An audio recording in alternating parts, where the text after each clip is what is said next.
7, 6, 5, 4, 3, 2, 1. You'll never have the sacred stone. Hi everybody, welcome back to my channel.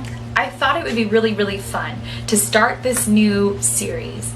And it really is inspired by real life situations, me having to share actual serious knowledge. Some of my conversations at work have every little bit to do with helping you guys out from a knowledge angle versus an art angle. And I feel when I try to do my tutorials, I'm either coming from an art angle or I'm heavily inserting what I know into that video without really titling it or formatting that way.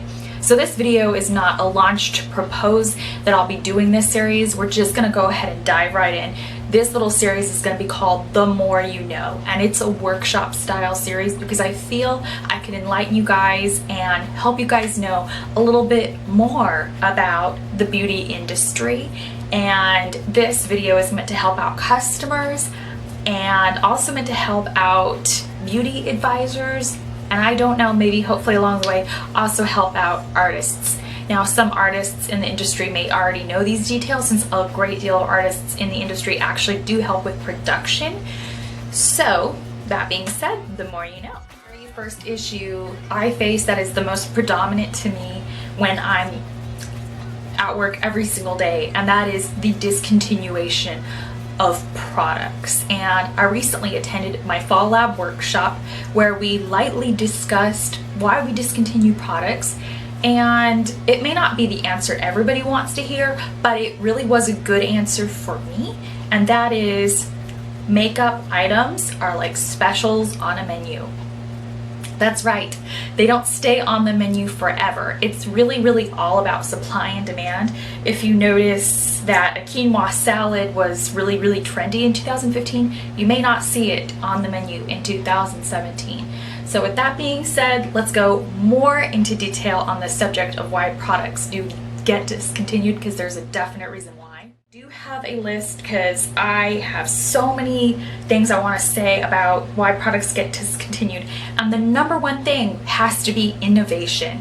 And you really need to think about your beauty products almost like a toothpaste. I equate why beauty products get discontinued to technology, to innovation. The same exact whitening formula that was innovative last year, it's not going to be innovative this year.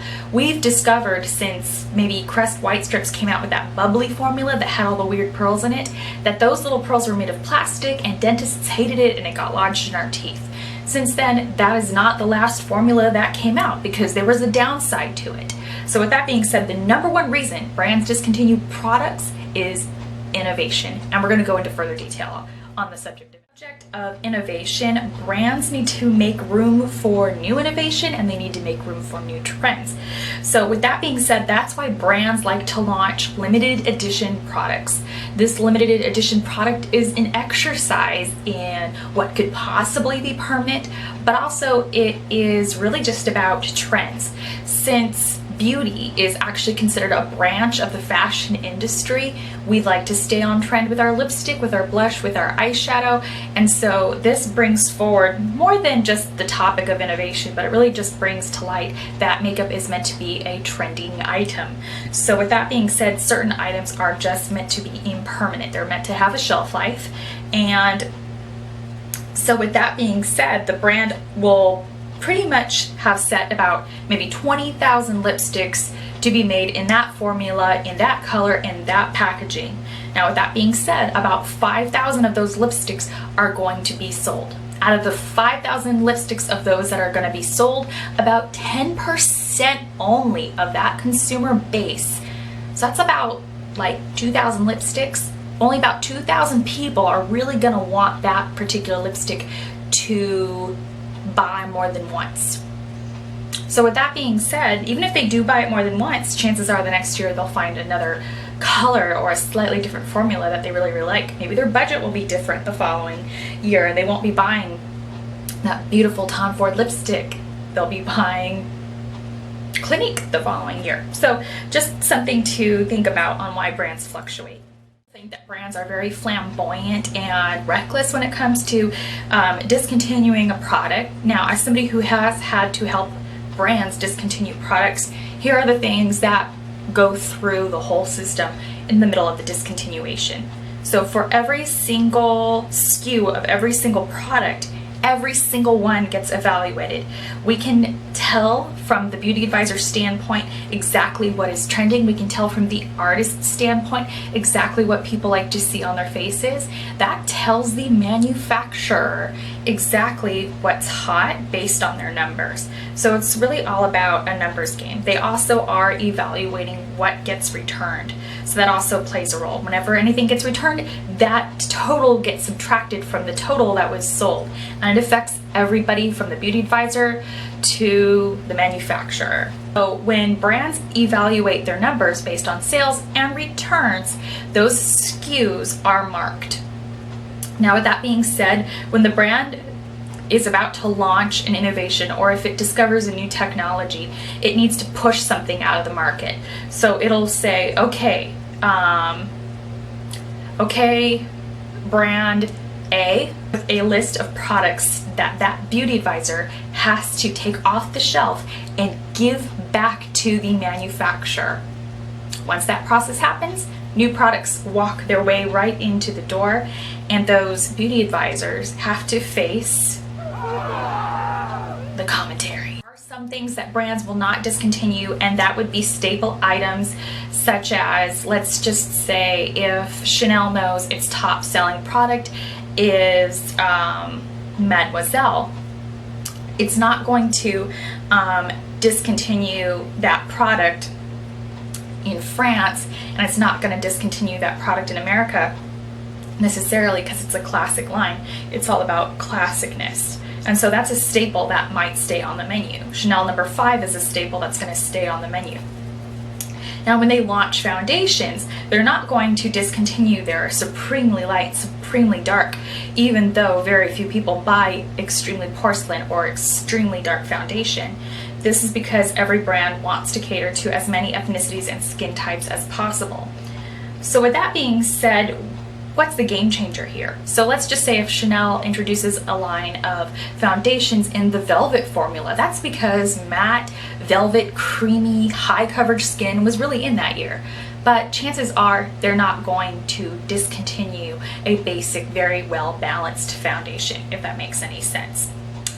Now, there's also two other reasons a brand will discontinue a product, and even if this thing is taken off the market, it still offends people. And that would be, number one, legal changes that prohibit a manufacturer from using a certain ingredient. It is what it is. Number two, a certain ingredient is hard to find or is scarce, which makes that batch hard to make and is finally reformulated and brought back onto the market as a different product. It might have the intent of being that same product, but it is still different and still has to be relabeled and rebranded and re-ingredient. Common feedback I have received is extremely confrontational, and it is extremely personal. The most common feedback I have received would literally be, ugh. That's number one. Number two would be, I'm disappointed in you. Number three would be, what's wrong? What's wrong with my favorite product? Why don't you carry it anymore? And number four, why didn't you send me any literature to back this when I can run out? And number five, this happens to some advisors, some beauty advisors, maybe not, but something to take into consideration if you're interested in becoming a beauty advisor. Why didn't you call me so I could stock up? So keep that in mind. Keep that in mind, the last thing I said, if you ever want to be a beauty advisor. So with that being said, it takes a lot of time and energy to RTV, the physical act of RTVing a SKU, take it off the shelf, send it back to manufacturer, and restock new product. That costs the company money, and so it's not something that is taken lightly. But the beauty business is about what's new. It's a branch of the fashion industry, as I said earlier in the video.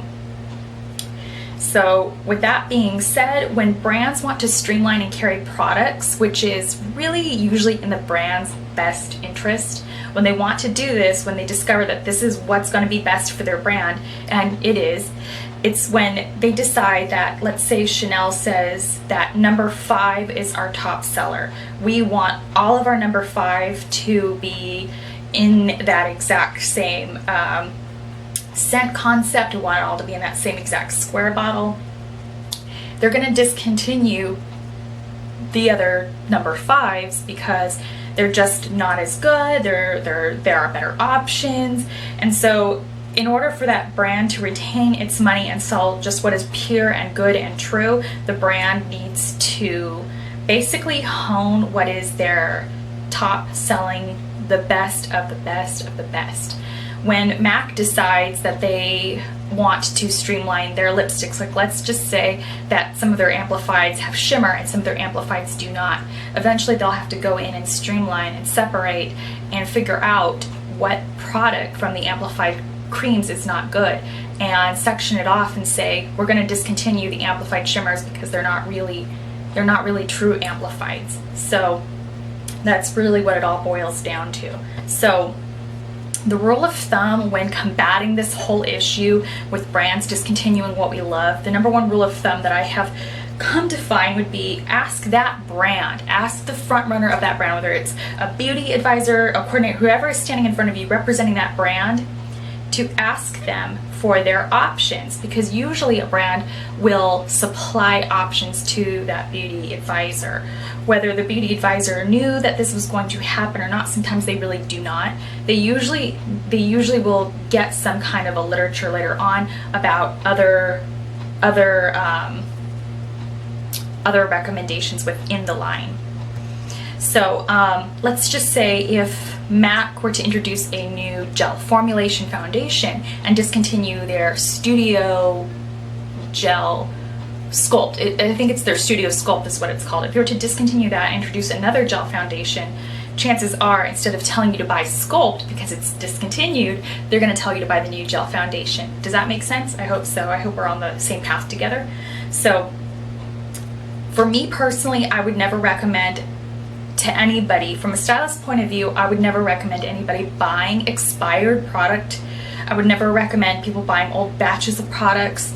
You don't know where it's been, what's happened to it, and I would never go onto the black market to purchase anything. And the black market is anywhere from eBay, Amazon, Big Lots, anywhere where product is stolen and basically put onto the black market or where it wasn't rightfully supposed to be sold. So I have come up with 10 ideas for you guys in order to combat this issue of your favorite discontinued product. Number one, how to solve this issue of your favorite discontinued item is number one, ask the beauty advisor or representative from the brand to find a replacement for you from your current go-to brand. If that brand has left a bad taste in your mouth for whatever reason, ask a beauty advisor to find you a dupe from another line. Being that your favorite lipstick might be from a drugstore or a department store, doesn't matter where you want to get this new product at. You may decide you don't want to shop in a department store anymore. So take your favorite Clinique lipstick, go to CVS, and try to find something in a slightly different, possibly, brand. It might have a different price, it might have a different taste, slightly different feel, but overall, if what you're trying to dupe is that color or the consistency, chances are you'll be able to find it.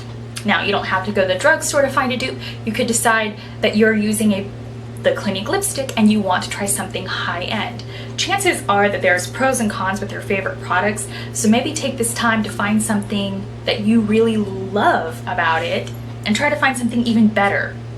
That's always an option. So my last piece of advice related to this would be to find a brand that is related to that brand but within the same umbrella. For instance, MAC owns several lines. Chances are you can ask if another branch of their umbrella has that product. So if you're hanging out at Clinique, they also own Origins. Its mama company owns Origins. So something to consider. Shiseido owns Bare Minerals, blah, blah, blah.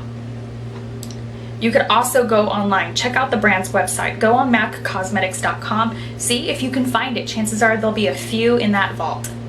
Number 5, check out authorized outlet stores. Don't go on eBay, don't go on Amazon. Try Kohl's or a CCO first. Number 6, check out dupe lists and videos from your favorite bloggers. Also go on Pinterest. This parlays back to your favorite bloggers. Number 7, as I was saying, chances are there's something you loved about your favorite product and something you didn't love. Take this opportunity to mix a couple of colors to create your own perfect color. If a lipstick from Clinique has that perfect color, but not the perfect finish, and you were to take lipstick Petal Pink and mix it with Petunia Gold, and you would have that perfect color, mix it. You'll end up with twice as much and your perfect fix. Number 8, evaluate why it is your favorite. Is there something missing in it that could have made your product better? Could it have been more hydrating? Could it have been more shimmering? Could it have been more glossy? Could it have been more pigmented? Take this opportunity to research and try new products. Number 9, evaluate it. Is it your favorite color? Maybe you don't want to dupe it. Maybe it's time to accept this change, accept this loss, and try something brand new. Time for a makeover. And number 10, and this is my least favorite, but it's always an option and I want to put it out there. But number 10 would be to go on websites such as Gone But Not Forgotten, I'll put a link down below, and make or add a PSA. Not only do I think that number 10 is futile and doesn't always work, it's also just not going to solve your problem, but you are welcome to try it. Alright, so I hope I talked to you guys, educated you guys, and showed you guys something, and maybe uplifted your spirits. Maybe you have a favorite product that's gone, but you can't forget about it. So go ahead, list in the comment section below what your favorite product is that's gone, and maybe the people in the comments below can kindly help you out if I can. And thank you so much for watching this video. The more you know. I'll see you guys later. 7, 6, 5, 4, 3, 2, 1. You'll never have the sacred stone.